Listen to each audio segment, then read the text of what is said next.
Olá pessoas, esse episódio será um compilado de 3 histórias que têm em comum um desaparecimento inexplicável de pessoas em áreas selvagens.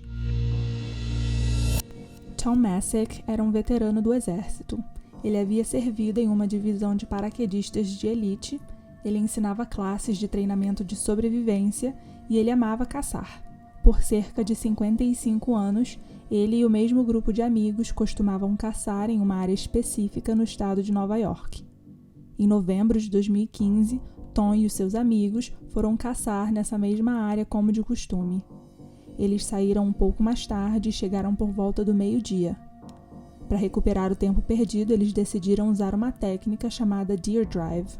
O objetivo dessa técnica é fazer com que os cervos se movam sem correr para fora dos seus esconderijos. Normalmente, isso envolve um grupo de caçadores, alguns atuando como motorista e outros como observadores estacionários. Os motoristas se espalham por um campo ou floresta e empurram a caça para fora do esconderijo, enquanto os estacionários se posicionam de uma forma que o ajudem a observar e a atirar nos animais que passarem. Os motoristas se espalham por um campo ou floresta e empurram a caça para fora do esconderijo, enquanto os estacionários se posicionam de uma forma que o ajudem a observar e atirar nos animais que passarem. Tom, junto com outros 3 caçadores, foram designados como observadores e se posicionaram ao longo de uma encosta, com o Tom do lado esquerdo, sem outros caçadores à sua esquerda. Ele tinha um caçador a 100 metros à sua direita e mais 2 caçadores um pouco mais acima na colina e à direita também. Os 3 outros caçadores que iriam fazer a condução estavam à sua direita,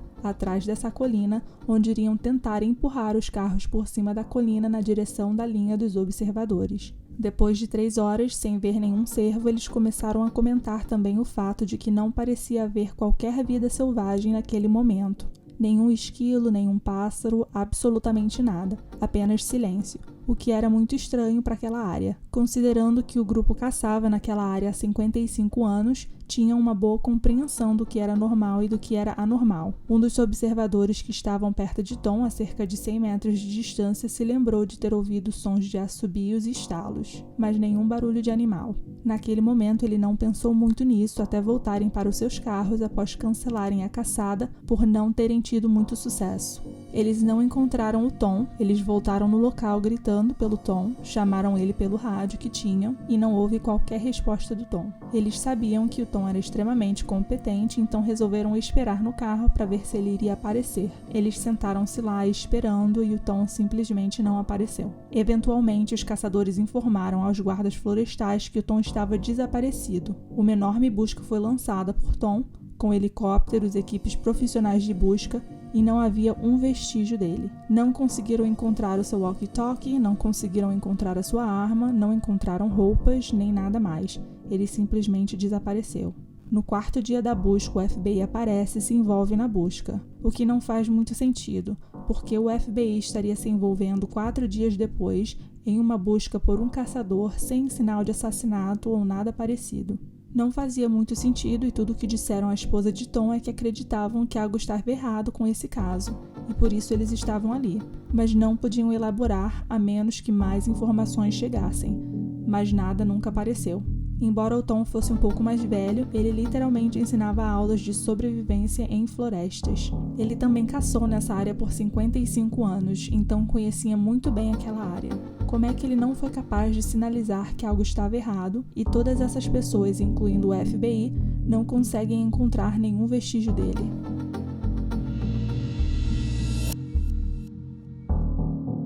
Em 2013, Mitchell Dale Stelling, 51 anos, decidiu fazer uma viagem do Texas, onde morava com a sua esposa e os seus pais, até o estado de Colorado. Ele era um amante da natureza e sempre quis fazer caminhadas e acampar em Colorado. Então ele, sua esposa e seus pais carregaram um trailer e começaram a fazer caminho até o estado. Em junho daquele ano, enquanto entravam na estrada, o trailer quebrou no estado de Novo México. Apesar de estarem ansiosos para chegar a Colorado, Dale viu que onde eles tinham quebrado estava perto do Parque Nacional de Mesa Verde e pensou que, embora não tivesse planejado, eles ficariam ali por uma noite, visitariam o parque no dia seguinte e, depois que consertassem o trailer, seguiriam de volta na estrada. Todos concordaram e assim eles fizeram. Passaram a noite e na manhã seguinte foram até o Parque Nacional da Mesa Verde. Era um dia muito quente.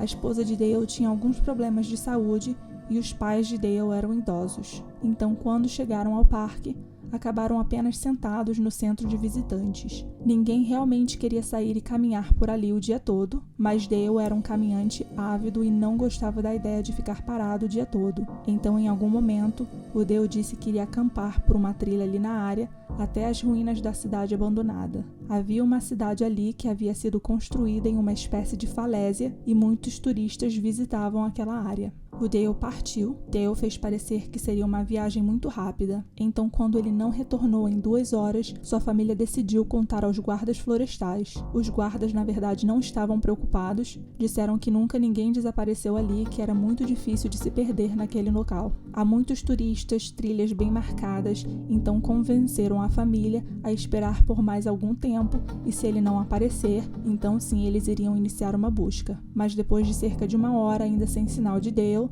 a família pressionou os guardas florestais e eles iniciaram uma pequena busca. Eles não o encontraram, porém falaram com alguns turistas que o tinham visto na trilha e até conversado com ele. Eles disseram que o Dale era um cara muito energético e carismático, e que ele parecia apenas mais um turista aproveitando seu tempo no parque como todos os outros. Embora essa informação fosse útil, não ajudou a encontrarem ele. A temperatura estava acima de 37 graus e tinha sido assim o dia todo. O Dale não tinha água, então realmente tinha um tempo limitado para encontrá-lo. Então, em 24 horas foi lançada uma grande busca por Dale. Curiosamente, nas primeiras 24 horas de busca, uma mulher que estava no parque ouviu uma voz masculina fraca pedindo ajuda. O guarda florestal respondeu que já tinham recebido um relato similar no dia anterior, mas quando foram verificar a área não encontraram nada. Embora seja muito provável que a pessoa que estava pedindo ajuda fosse o Dale, nunca conseguiram localizar quem estava pedindo ajuda. Porém, em 2020, 7 anos depois do seu desaparecimento, encontraram-se restos mortais no Parque Nacional da Mesa Verde. O legista do condado diz ter 99% de certeza de que os restos pertencem a Mitchell Dale Stelling, que desapareceu no parque em 2013. Maurice Gordon Demetz, conhecido como Doc, era um reverendo de 84 anos que vivia no Colorado. Nascido em 1896, Demetz dedicou sua vida ao ministério e possuía um PhD em teologia. Ele também tinha um grande interesse por gemas e minerais. Devido à artrite e a um distúrbio sanguíneo, frequentemente ele necessitava de ajuda para se locomover, especialmente durante suas excursões em busca de pedras preciosas. O seu fiel companheiro nessas aventuras era o seu amigo David, que sempre o acompanhava nessas expedições. Em abril de 1981, ele decidiu que iria caçar topázios e chamou seu amigo David para mais uma viagem à Floresta Nacional de Pike, um local que já haviam visitado várias vezes. Eles tinham uma área favorita chamada Devil's Head, que, segundo os moradores locais, era assombrada por espíritos malignos. Mas Doc e David não acreditavam nessas histórias. Naquela manhã, chegaram à floresta por volta das 10 horas. Após estacionarem um carro, seguiram para os seus locais de escavação favoritos. David ajudou Doc a descer uma colina até uma pequena clareira onde Doc poderia cavar à vontade. Armado com sua mochila cheia de ferramentas, ele estava pronto para mais um dia de exploração. Depois de instalar Doc no local, David voltou ao seu carro e seguiu para o seu próprio ponto de escavação, a cerca de 50 metros de distância. Nas próximas horas, ambos trabalhavam independentemente, cavando em busca de topázios. David ocasionalmente olhava na direção de Doc para se certificar de que ele estava bem. Por volta das 3h45, David decidiu que era hora de ir embora. Ele olhou na direção de onde Doc deveria estar, mas não o viu. Como tinha acabado de vê-lo há cerca de 15 minutos antes, ele não se preocupou imediatamente. Sabia que o Doc não poderia ter ido muito longe, pois mal conseguia andar sozinho. David desceu até o local onde Doc estava pela última vez que ele o viu, mas ele realmente não estava lá, nem sua mochila com as ferramentas. Preocupado, David pensou que Doc poderia ter tentado voltar para o carro, mas sabia que ele não conseguiria subir a colina íngreme sem ajuda. O local não mostrava sinais de que algo ruim tivesse ocorrido, não havia sangue ou indícios de luta.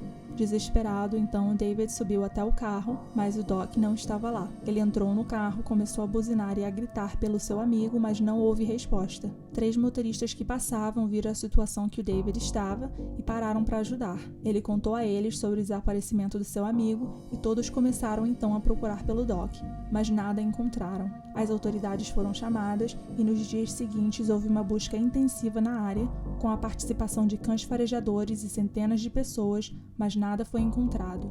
O Doc simplesmente desapareceu. Em julho de 1981, a esposa de Doc escreveu uma carta ao governador de Colorado expressando sua crença de que alguém ou algo havia levado Doc.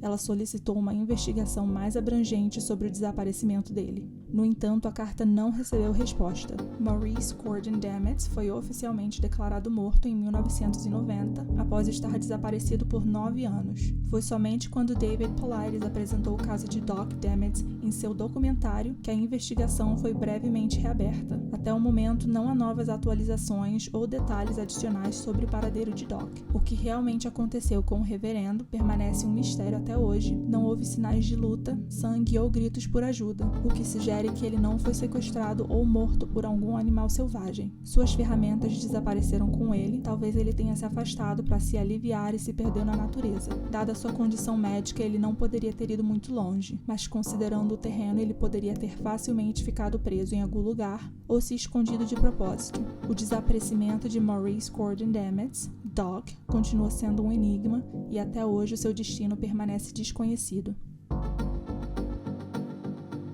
Obrigada pelo tempo que você dedicou ouvindo esse episódio, e se vocês se interessam nessas histórias assim como eu, clique no botão de curtir, no botão de se inscrever e, por que não, ativem também todas as notificações para não perderem o próximo episódio.